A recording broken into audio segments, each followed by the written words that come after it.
datang di channel Sejarah TV. Sebelum memulai podcast, mari dukung channel ini dengan cara subscribe, like, dan share video ini. Tema podcast pada hari ini, saya akan membahas mengenai sejarah konflik Indonesia dan Malaysia. Komando aksi pengganyangan Malaysia karena dijajah oleh imperialis. Indonesia dan Malaysia merupakan negara tetangga yang masih serumpun. Namun demikian, kedua negara ini sering terlibat berbagai konflik dan sengketa, mulai dari konflik perebutan wilayah hingga sengketa mengenai seni dan budaya. Hubungan Indonesia dan Malaysia yang sangat rawan konflik dan sengketa ini ternyata memiliki sejarah yang panjang. Lalu, apa latar belakang konflik antara Indonesia dan Malaysia? Di mata Soekarno, Federasi Malaysia adalah boneka Inggris. Berdirinya Malaysia dianggap bukan semata hadiah Inggris, melainkan siasat negara-negara imperialis untuk mengacaukan Asia Tenggara. Dalam perundingan di London pada Oktober 1961, diputuskan Federasi Malaysia terdiri atas Tanah Melayu, Singapura, Sarawak, Sabah, dan Brunei. Keputusan itu dicurigai Soekarno sebagai politik belah bambu solidaritas negara-negara Melayu dalam menghadapi neokolonialisme dan neoimperialisme. Sementara Tuanku Abdul Rahman saat itu pemimpin terkemuka di Malaysia dan kelak menjadi Perdana Menteri pertama, menyatakan bahwa Federasi Malaysia akan tetap diresmikan, terlepas apakah hasil jajak pendapat yang diselenggarakan PBB menunjukkan bahwa rakyat Sarawak dan Sabah ingin bergabung atau tidak. Menanggapi hal itu, Soekarno tidak tinggal diam. Pada tanggal 16 September 1963, Indonesia dan Filipina secara bersama mengumumkan bahwa mereka tidak akan mengakui Federasi Malaysia secara diplomatik. Pemuda-pemuda Malaysia pun bereaksi. Mereka melempari kedutaan Indonesia di Kuala Lumpur. Pada 17 September 1963, Malaysia memutuskan hubungan diplomatik dengan Indonesia.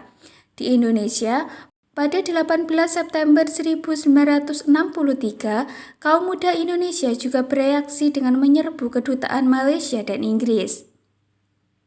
Setelah saling serang kedutaan, perang tertutup pun terjadi di sekitar perbatasan Malaysia-Indonesia di Kalimantan. Indonesia mengerahkan sukarelawan Dwi Korra.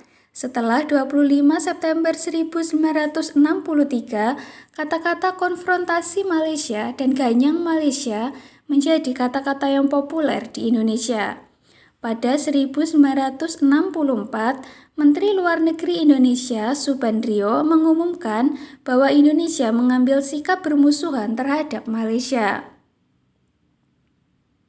Tindakan tersebut kemudian disusul dengan keluarnya Indonesia dari PBB lantaran Soekarno merasa tidak puas terhadap bagaimana PBB menyelesaikan konflik dengan Malaysia.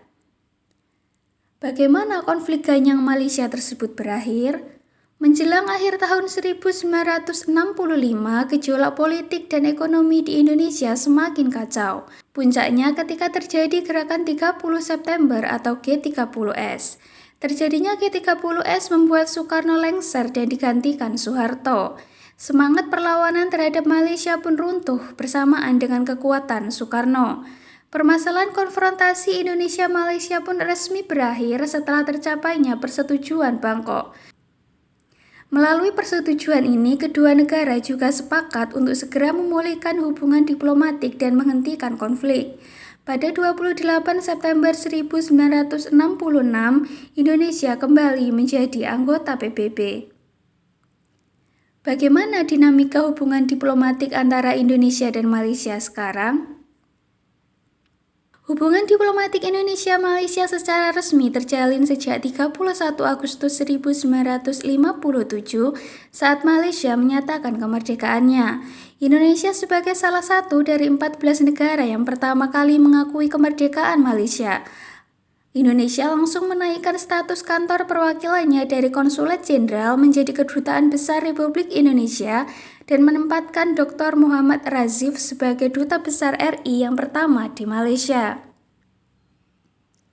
Walaupun pada masa awal hubungan bilateral kedua negara ini mengalami era konfrontasi pada tahun 1963 sampai dengan 1965, namun dengan visi jauh ke depan, para pemimpin kedua negara telah mengambil sikap yang bijak untuk segera memulihkan hubungan dan bahkan menjadi pelopor dalam pembentukan organisasi regional ASEAN.